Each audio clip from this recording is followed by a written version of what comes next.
परंतु अजिंक्यच्या षटक क्रमांक 3 आहे.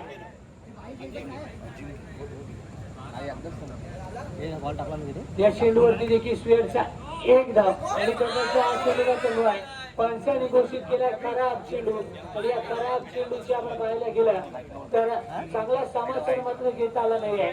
या गोलंदाजांना आपण पाहायला गेलं 2 चेंडू या गोलंदाजांना गोलंदाजी मार्गावरती फेस करण्याचा प्रयत्न केला होता, परंतु तिथे मात्र थोडासा कुठेतरी बॅकफुटला गेला आणि स्वतःचं षटक थांबवलंय आणि आता माझं तिसरं षटक पाचारण करण्यासाठी गोलंदाजी मार्गावरती स्वप्नील याला पाहतोय.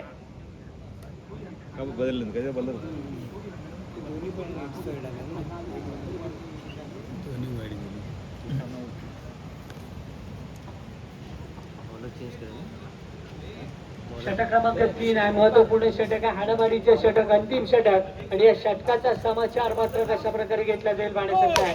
हा चेंडू मात्र आहे स्वतःच्याच फलंदाजाला लागलेला हा चेंडू मात्र 1+1 अशा 2 धावा देऊन जाणारा देखील ठरतोय.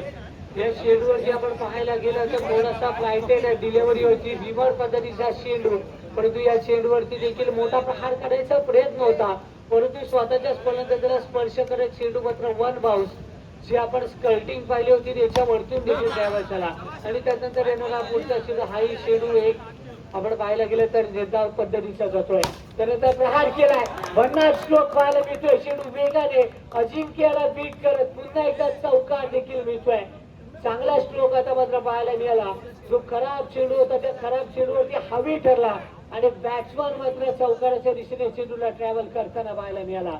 तर पुन्हा एकदा पुढचा चेंडू क्षेत्रक्षण चांगला दर्जाचं झालं, धावचीची संधी, परंतु तिच्यामध्ये कलेक्शन जर चांगलं झालं असतं तर चेंडूवरती मात्र एक धाव वाचवू शकला असता. 3-3 20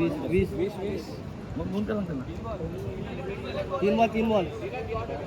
त्याच्यामुळे यानंतर होणारा सामना असेल तो सातारकडील माता आसूद आणि त्यांच्या विरोधामध्ये भवडेवाडी मुरुड दोन्ही संघाचे जर प्रतिनिधी उपस्थित असेल तर आपण आल्याची नोंद ही आमच्या कमिटीकडे करायची आहे. सातारकडील माता आसूद संघाची आकड्यावरती जाऊन पोहोचले. षटक क्रमांक 3 अजून देखील पुढच्या चेंडूचा चेंडा बाकी आहे, तो हा चेंडू देखील एक धाव देऊन जातोय. तिसरे षटक थोडस महागडे ठरतंय. स्वप्नील वरती आक्रमण सजवलं जात आहे. इथून मात्र बॅटर्स प्रतीक याला आपण पाहतोय स्ट्राईक मार्क वरती. पुन्हा एकदा पुढचा चेंडू या चेंडूला टॅप केलं गेलं, एक सिंगल धाव देऊन जाणारा चेंडू पाहायला मिळतोय.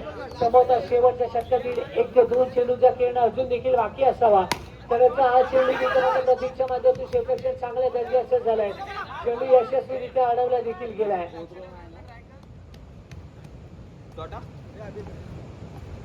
इथून मात्र आपण पाहतोय षटक क्रमांक 3 चा खेळ देखील संपलाय. धावसंख्या धावफलकावरती. त्याच्यामुळे दोन्ही संघांना सूचना असेल की आपली जी प्रवेश फी आहे ते दोन्ही संघांनी जमा करायची आणि त्याच्यामुळे येणाऱ्या सर्व संघांना देखील सूचना आहे, आपण जेव्हा नाणेफेक करण्यासाठी या तेव्हा आपली प्रवेश फी ही आमच्या मंडळाकडे जमा करायची आहे. यापुढे सर्व खेळणारे संघ आपल्याला सूचना आहे की आपण जेव्हा नाणेफेक करण्यासाठी याल तेव्हा आपली प्रवेश फी आहे ती आमच्याकडे नाणेफेक करण्यासाठी येण्याच्या वेळेमध्येच आपण आमच्या मंडळाकडे जमा करायची आहे. त्याला सुरुवात करून घेतोय. दुसऱ्या इनिंगचा खेळ आहे.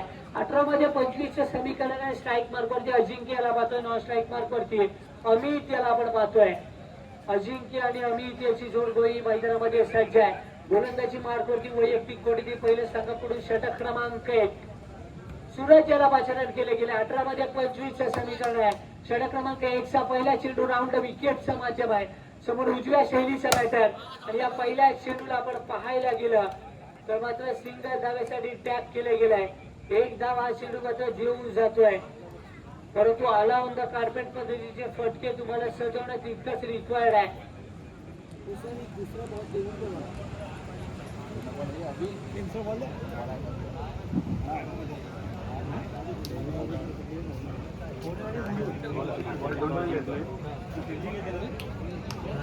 भोवडेवाडी मुरुड संघाने नाणेफेक जिंकले आणि सर्वप्रथम गोलंदाजी स्वीकारले. फलंदाजीसाठी आमंत्रित देखील केले गेले ते मात्र सातारकडील माता आसूद या संघाला. त्यानंतर हा चेंडू लेग साईडला घेऊन काढले. या चेंडूवरती देखील आपण पाहायला गेलं अजिंक्यच्या माध्यमातून एक सिंगल धावांचे प्रत्येक चेंडूवरती जर चेंडू स्कर्टिंग वरती आदळला, जर डिक्लेअर सेक्शन मध्ये जे आपण पाहायला गेले जे डिसिजन आहेत ते तुम्हाला दिले जातील, परंतु स्कर्टिंगच्या वरतून जर चेंडू ट्रॅव्हल झाला तर मात्र एकच धाव तुम्हाला मिळेल याची देखील नोंद घ्यायची. इथे मात्र चेंडू वेगाने चौकारीच्या दिशेने ट्रॅव्हल होत होता, परंतु इथे मात्र क्षेत्ररक्षण कमाल इसे झालाय. हा चेंडू यशस्वीरित्या अडवला देखील गेलाय. तर याचा हा चेंडू समोरच्या दिशेने पुन्हा एकदा बॅक टू बॅक 2 चेंडू नेट धाव आहेत. प्रहार तर केले जात आहेत, परंतु ते प्रहार करत असताना तिथे मात्र क्षेत्ररक्षकाचा अडथळा नक्कीच पाहायला मिळतोय.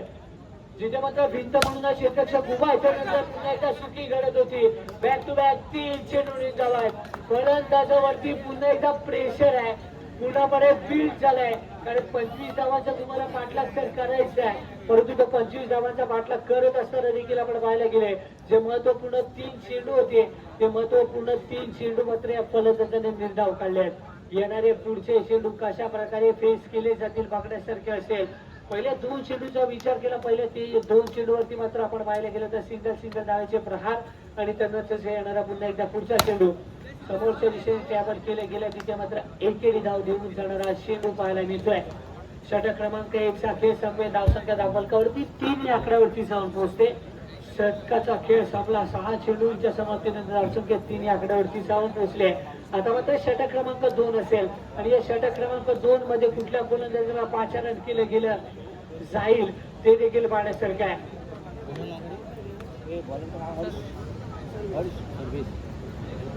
गोलंदाजी मार्कवरती सर्वेश याला आपण पाहतोय. षटक क्रमांक 2 आहे. गोलंदाजी मार्कवरती महत्वपूर्ण षटक असेल.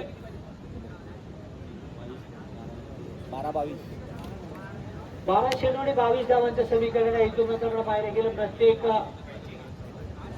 जर षटकाचा विचार केला तर प्रत्येक षटकामध्ये मात्र 11 धावेची सरासरी मेंटेन तुम्हाला ठेवणं गरजेचं आहे.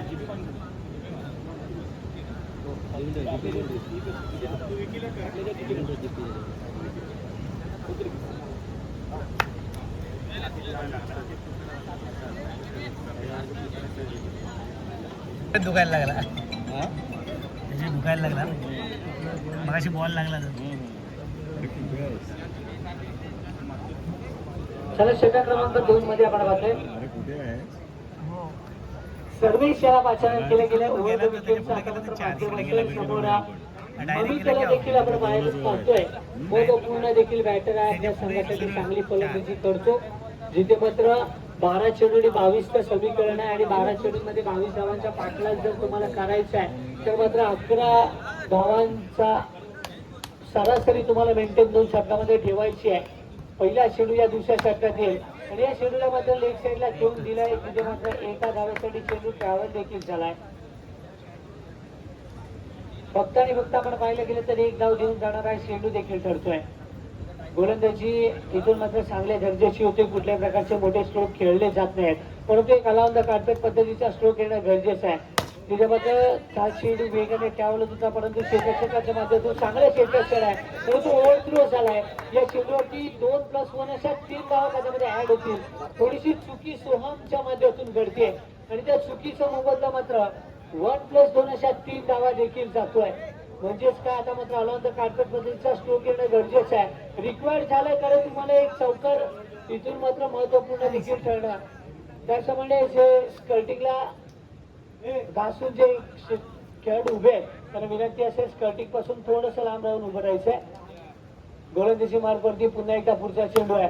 आकुल टप्प्यातला चेंडू फलंदाजाला फसवलाय. तिथे मात्र मोठा प्रहार करायचा प्रयत्न आणि तो मोठा प्रहार करायच्या प्रयत्नामध्ये मात्र बॅटर अजिंक्य देखील बाद झालाय.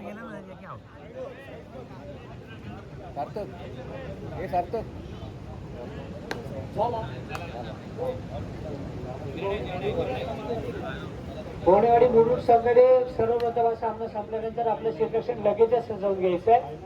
सामना संपल्यानंतर लगेचच आपलं क्षेत्ररक्षण देखील सजवून घ्यायचंय. गोलंदाजी मार्कवरती सर्वेश याचा पुढचा चेंडू आहे. समोर इथून मात्र आपण पाहायला गेलं समोरच्या दिशेने प्रहार करायचा प्रयत्न, क्षेत्ररक्षकाची चुकी आणि दुहेरी धाव देऊन जाणारा चेंडू देखील ठरतोय. तिथे मात्र आक्रमण सजवलं जातंय. आता मात्र स्ट्राईक मार्कवरती अंकुश याला आपण पाहतोय. अंकुशच्या माध्यमातून देखील चांगली कामगिरी होणं गरजेचं आहे. पुन्हा एकदा पुढचा चेंडू त्या समोरच्या दिशेने पुन्हा एकदा बॅटर्स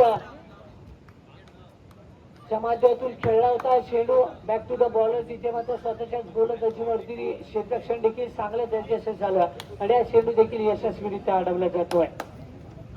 हा चेंडू पंचांचे दोन्ही समांतर रेषा देऊन जाणारा म्हणजेच काय एक अवांतराला पुन्हा एकदा खात्यामध्ये ऍड होते.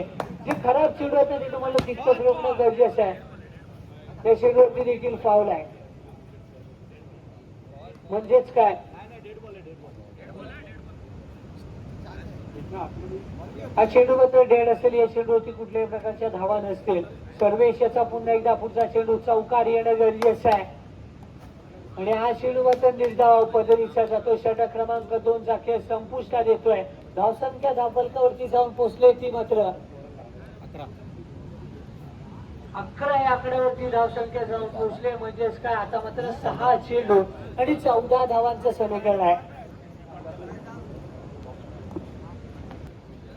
गरीब नवाज बुरंडी आणि त्यांच्या समवेत यशवंत करसगाव दोन्ही संघाचे जे खेळाडू आहेत जर आपण इथे उपस्थित झाला असेल, जर प्रतिनिधी आपला उपस्थित असेल तर आपण आल्याची नोंद ही आमच्या कमिटीकडे करायची आहे.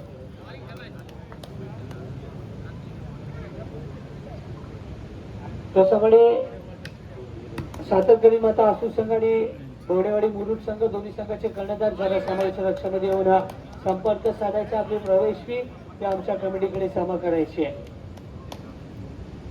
त्याला पुन्हा एकदा पुढच्या चेंडू अंकुश याच्यासाठी आपण पाहतोय. हाही चेंडू तिथे मात्र क्षेत्ररक्षण कमालीचं झालं. चेंडू यशस्वीरित्या अडवला देखील जातोय. जिथे मात्र सावरदेव बुरंडी संघाचं क्षेत्ररक्षण महत्वपूर्ण दर्जाचं आहे. कुठल्याही प्रकारचे मोठे प्रहार करू दिले जात नाहीत आणि जे मोठे प्रहार देखील होत आहेत ना ते मात्र क्षेत्ररक्षकांच्या माध्यमातून यशस्वीरित्या अडवले देखील जात आहेत. कौतुक नक्कीच करावं लागेल या सावरदेव बुरंडी संघाचं, कारण समोर एक महत्वपूर्ण संघ पवारवाडीचा संघ आहे परंतु त्या संघाला थोडस बॅकफुटला देखील ढकलून दिलाय.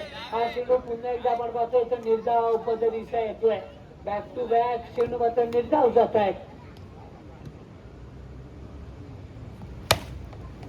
त्यानंतर पुन्हा एकदा पुढचा चेंडू क्षेत्ररक्षण चांगल्या दर्जाचं झालं. सामना संपतोय आणि आघाडीच्या पहिल्या सामन्यामध्ये मात्र सावरदेव बुरंडी संघ हा मात्र विजयी देखील झालेला पाहायला मिळतोय. सरळ सातारकडील माता आसूर संघ आणि त्यांच्या समेत गवळवाडी मुरुड संघ दोन्ही संघाचे कर्णधार